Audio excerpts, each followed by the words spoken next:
Agostini vem para cá, a gente tem informação nova a respeito dessa, digamos assim, quem tem 2 passarinhos, 2 voando, né, e um na mão, a gente tem 2, mas não tem nenhum, na verdade. Estamos falando do ministro da Saúde, o ministro Marcelo Queiroga ainda não assumiu formalmente a pasta. Eu e Renata fomos a campo hoje tentar entender, apuramos em 2 frentes e conseguimos descobrir que o que está atrasando a nomeação do ministro o ministro é cardiologista, tinha uma série de contratos ali na iniciativa privada, contratos esses que precisam ser encerrados para que ele possa assumir um cargo público. Isso está na lei que trata ali da ética, né, do código de ética para você assumir um cargo público, senão configuraria conflito de interesse. E é a rescisão desses contratos que está atrasando a nomeação de Queiroga. Queiroga não pode ser nomeado até que tudo isso esteja resolvido, certo, Renata?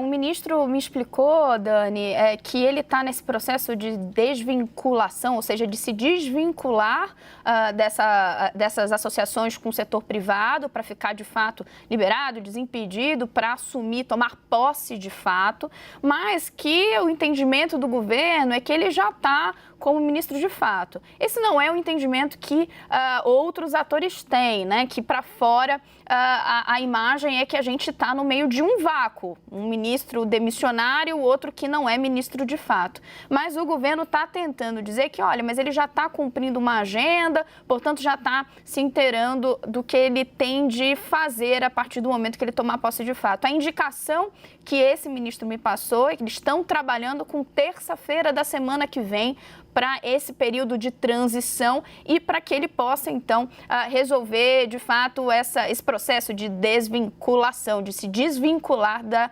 iniciativa privada. Esse é um processo que ele tem de ocorrer mesmo. Então, eu vou trazer aqui um exemplo. O ministro da Economia, Paulo Guedes, fez isso lá atrás, ainda na fase de transição. Ele era sócio de uma gestora de recursos e teve de fazer esse processo de sair, né, da linha de frente dos negócios com o setor privado para assumir o cargo de ministro. Na ocasião, pôde fazer isso, né, a tempo de iniciar o governo já no cargo. Como houve essa troca de afogadilha, a escolha dele, né, foi em cima da hora, não estava preparado, então a justificativa que chegou, né, Dani, é que está demorando um pouco mais para que isso aconteça. O problema é que o vírus não espera, a pandemia tão pouco e as emergências são muitas, né? É isso, Renata, e só para arrematar aqui, né? Importante você salientar que é comum esse tipo de operação, mas isso é feito geralmente antes do anúncio, exatamente para você não ter uma pessoa indicada sem o cargo. A situação que a gente tem hoje é essa. E está-se num momento em que, infelizmente, precisa-se muito. É a maior pandemia, a maior crise sanitária dos últimos 100 anos. E a gente tem um ministro que, no jargão, a gente chama de pato manco, né? Porque já foi demitido, entre aspas, pelo governo. E quem tem o poder, quem vai chegar ali, quem vai refazer toda a equipe, ainda não pôde chegar. E isso está acontecendo no meio dessa crise. Obrigada.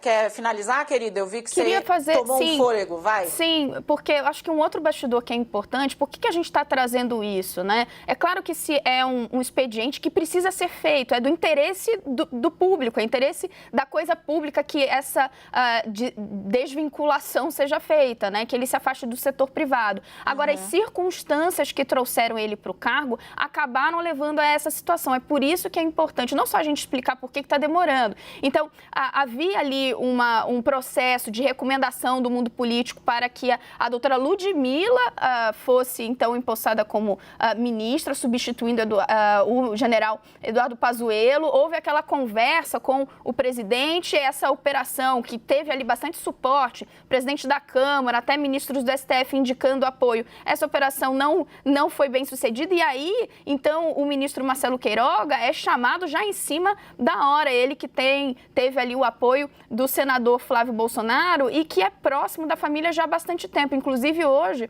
um líder no Congresso estava me lembrando que ele chegou a contribuir ainda no governo de transição e sempre teve ali como um nome cotado, sempre teve ali meio a postos para assumir isso. Operação essa que se concretizou somente agora, mas de completa na última hora, né? Uma operação feita de afogadilho, Dani.